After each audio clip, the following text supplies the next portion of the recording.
La sensación es de preocupación, la sensación es de angustia porque estamos viviendo una situación epidemiológica muy, pero muy compleja. En este sentido, la verdad que no queríamos llegar a ver esas fotos que vimos, porque en realidad, sin duda que uno entiende que la gente está cansada, está estresada y que se necesitan festejos, pero nos da la sensación que no hay conciencia de a lo que uno se expone, ¿no? No hay conciencia de enfermedad pandémica, porque la verdad, si uno lo piensa desde la racionalidad y a lo que uno se expone, sobre todo con un sistema de salud que está en máxima tensión, en donde sabemos que se dificulta la disponibilidad de camas de terapia intensiva, la verdad que cuando uno evalúa lo que se expone cuando sale a celebrar y a festejar de la forma en que se hizo, la verdad que se asume un riesgo no solamente para la persona que lo hace, sino también para su familia, y en esto vemos que después las consecuencias son con un impacto sanitario y un impacto en la salud que la verdad que lo vemos con mucha preocupación, sobre todo porque los equipos de salud y el sistema de salud, como dije, estamos en máxima tensión y muchas veces no se alcanza a dar respuesta a la gran demanda. En este sentido, y pensándolo en términos sanitarios, muchas veces se cree que la respuesta está en aumentar las camas de terapia intensiva, pero por más que pueda haber voluntad en realizarlo o no, eso es otra discusión. Si no seguimos trabajando sobre la toma de conciencia de la sociedad y a dónde estamos parados desde el punto de vista epidemiológico, va a ser muy complicado. Todavía no vimos lo peor de esta pandemia, todavía no lo vimos, y la verdad que en tu pregunta es mucha preocupación porque esto se va a ver sin duda dentro de 10 o 15 días, y concretamente en una semana se pueden empezar a ver los síntomas, en una semana o 10 días, y en este sentido tener en cuenta que en el proceso de la enfermedad las complicaciones surgen a partir del sexto, séptimo, octavo día. De manera que las consecuencias las podemos estar viendo desde el punto de vista de complicaciones dentro de 15 días. Sobre todo en esto, y aprovechar el espacio más allá de la preocupación y de la foto que no queríamos ver, siempre aprovechar estos espacios para que la gente pueda tener conciencia de la enfermedad y a lo que se expone.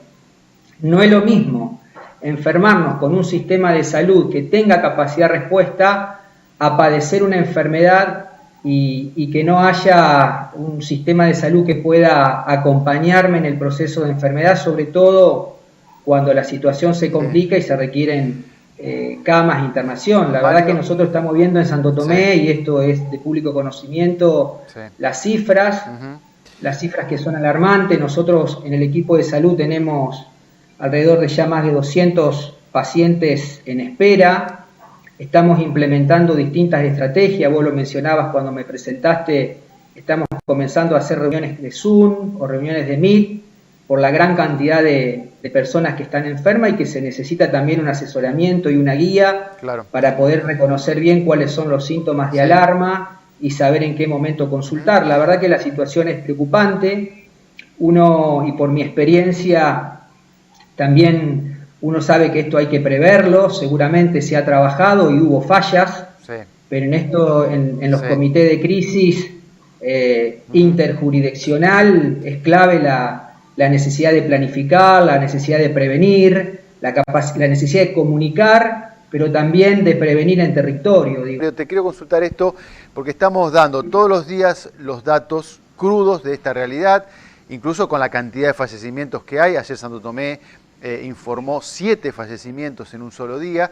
Ahora, desde tu experiencia de hablar con la gente contagiada, ¿qué pasa por la cabeza, digamos, de la gente? ¿Son los jóvenes los que realmente no llegan a tomar conciencia? ¿Piensan que todavía, como decíamos el año pasado, se van a enfermar y no la van a pasar mal? Algo que no está ocurriendo tampoco ahora. Digo, ¿qué hay, hasta cómo se toma psicológicamente esto, ¿no? Porque digo, voy a ir a un lugar que probablemente haya gente sin barbijo, sin distanciamiento, y sin embargo ayer uno veía que la gente se acercaba, ¿no? Llegaba y se metía en ese grupo humano tan grande. Sí, Claudio, hay muchas variables para definir el comportamiento de una sociedad en una situación de pandemia.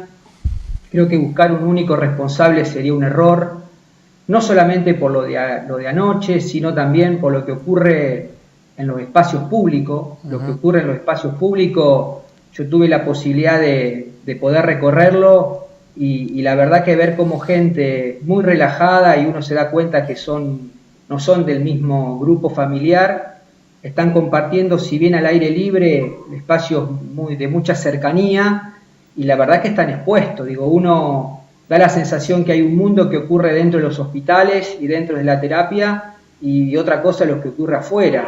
Entonces, sin duda que hay una cuota de responsabilidad, en principio, de quienes conducen, ¿no? de los gobiernos, tanto locales como provinciales, y en esto en insistir sobre la responsabilidad de la sociedad.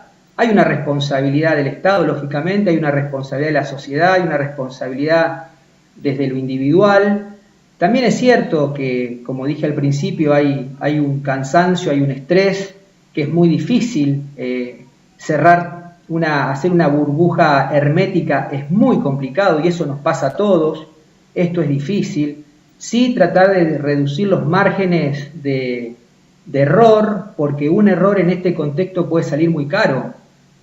Y en esto, si uno lo analiza profundamente y se detiene, decir cuánto estoy dispuesto a poner en juego, o por un festejo, una reunión, un asado, un encuentro, porque mientras el sistema de salud pueda estar dando respuesta, es un escenario, pero cuando ya el sistema de salud muestra signos, porque las cifras nos dicen por arriba del 90% del porcentaje ocupacional de cama de terapia intensiva, ni hablar de lo que ocurre en las guardias de los hospitales y de los sanatorios, pero también el estrés que tenemos los equipos de salud.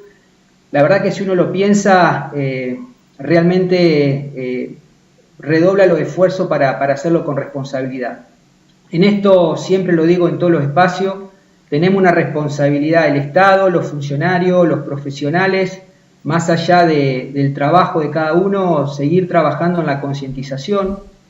La comunicación es fundamental, creo que ahí es un eslabón débil que tenemos, sobre todo teniendo en cuenta experiencias que ocurren en algunos lugares del mundo, en donde se llaman a expertos en distintas áreas, para que a partir de los comités de crisis puedan estar realizando la concientización de enfermedad de la situación pandémica, pero también cómo manejar la salud mental, cómo manejar las emociones, cómo manejar las emociones en una situación de pandemia. Vos mencionabas qué piensa la gente.